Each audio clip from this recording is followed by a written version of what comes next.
Our guest is crime prevention consultant and executive director of Safe Kids Now, which is nationwide and growing, Stephanie Mann. Hello, Stephanie. Hello, Rebecca. Happy to be here. You brought some special information for the public today. Well, I hope so. Yes, I thought I would tell them a little bit about how we, as a citizens organization, started a county-wide Citizens Crime Prevention Committee. That worked. That worked very successfully. As a matter of fact, my co-author for the book, Alternative to Fear, Shirley Henke, was working for the Office of Criminal Justice Planning. And we knew that we had reduced crime in our own community, so why don't we spread this and work throughout the whole county? And we put a grant together and hired 6 coordinators. Now, this county is 1.5 million people. It's huge. Lots of cities, big cities, small cities, unincorporated areas. And the 6 coordinators, the assignment was to organize 27 committees throughout the county in each different city. And we accomplished our goal. It took 6 years. But, and we had a lot of, let's say, resistance from the police.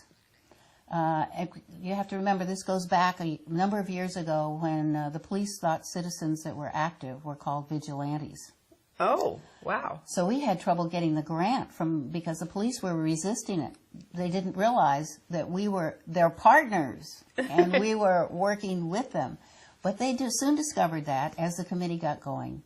So as a result of working with, and it was a partnership, police and citizens, we had all these different community groups.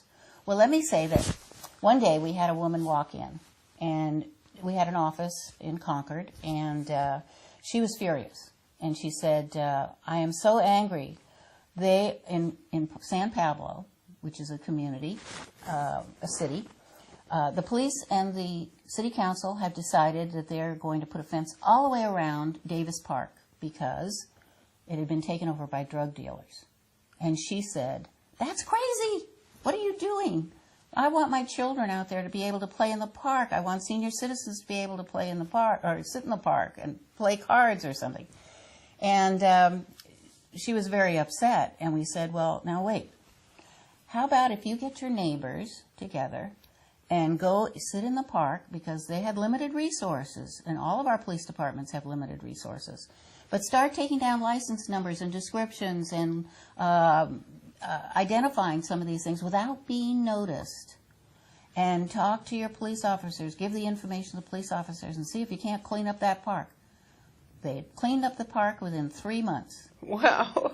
And the police had gotten rid of these drug dealers that had been in the park, and some of the people that were coming as customers.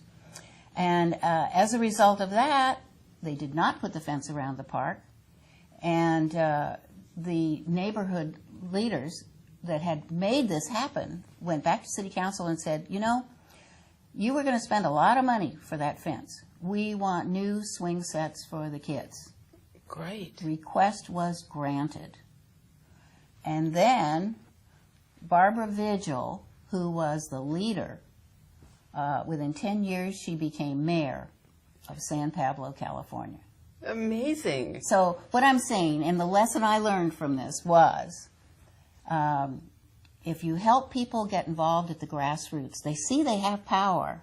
Right. And when they see they've got some power, they want to get much more involved in the community because they see it works. Right. And that's exactly what happened to Barbara, and she went on to be the mayor of the city of San Pablo.